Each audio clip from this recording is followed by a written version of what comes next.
আজকে ১লা মে বিশ্ব শ্রমিক দিবস। আজকের দিনটি শুধু আমরা শ্রমিকদের কথা মনে করি, বাকি দিনগুলো আসলে আমাদের শ্রমিক ভাইদের কথা মনে থাকে না। শ্রমিক ভাইদের কত নির্যাতিতর কথা আমরা জানি। আল্লাহ রসুল সাল্লাল্লাহু আলাইহি সাল্লাম বলেছেন, শ্রমিকদের শরীরের ঘাম শুকিয়ে যাওয়ার পূর্বে তাদের পারিশ্রমিক তাদেরকে বুঝিয়ে দাও। এটা রসুল করিম সাল্লাল্লাহু আলাইহি ওয়াসাল্লামের হাদিস। পৃথিবীর ইতিহাসে রসুল করিম সাল্লাল্লাহু আলাইহি সাল্লামে একমাত্র শ্রমিকদের মজুরি নির্ধারণ করে শ্রমিকদেরকে যথাসময়ে তাদের মজুরি প্রদান করেছিলেন। শ্রমিকদের ঘাম শুকিয়ে যাওয়ার পূর্বে শ্রমিকদের মজুরি প্রদান করেছিলেন। হযরত ওমর রাদিয়াল্লাহু তাআলা আনহুর পৃথিবীর ইতিহাসে একজন হযরত ওমর রাদিয়াল্লাহু তাআলা আনহুর মতো শ্রমিকদেরকে মর্যাদাবান করতে, শ্রমিকদের পরিশ্রম বুঝিয়ে দিতে হযরত ওমর রাদিয়াল্লাহু তাআলা আনহু মতো দ্বিতীয় আরেকজন নেই।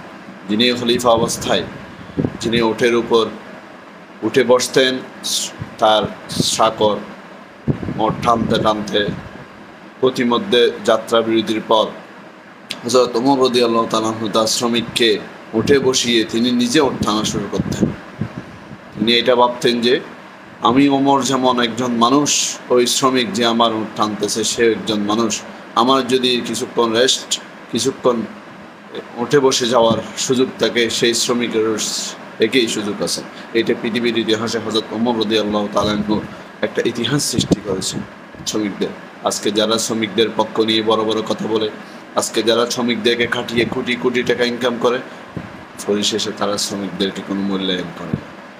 ইসলাম একমাত্র শিখিয়ে দিয়েছেন শ্রমিকদেরকে মূল্যায়ন করতে হয়, শ্রমিকদেরকে অবমূল্যায়ন করা যাবে না।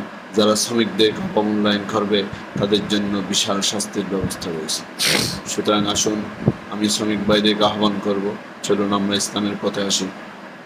একদিন যদি এই দেশে ইসলাম কায়েম হয়ে যায়, ইনশাআল্লাহ আপনাদের সেই দুঃখ দুর্দশা আর থাকবে না।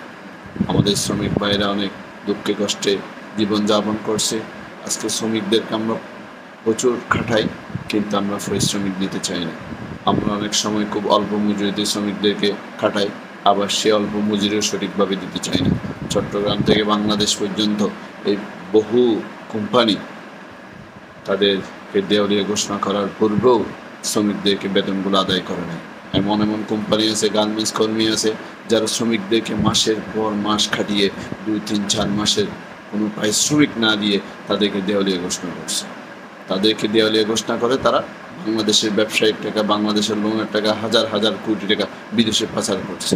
কিন্তু অথচ বাংলাদেশে যে শ্রমিকদের মাধ্যমে তারা হাজার হাজার কোটি টাকা ইনকাম করেছে, সেই শ্রমিকদেরকে বেতন না দিয়ে বিনা বেতনে পরিশ্রম করিয়ে তাদেরকে দেওয়ালিয়া ঘোষণা করে এবং তাদেরকে চাকরিচ্যুত করে। তাদেরকে ঈদে বোনাস দেয় না, তাদেরকে কোনো পারিশ্রমিক দেয় না, তাদেরকে কোনো এই প্রচুর তাপমাত্রার ভিতর তাদেরকে কোনো সাহায্য করে না।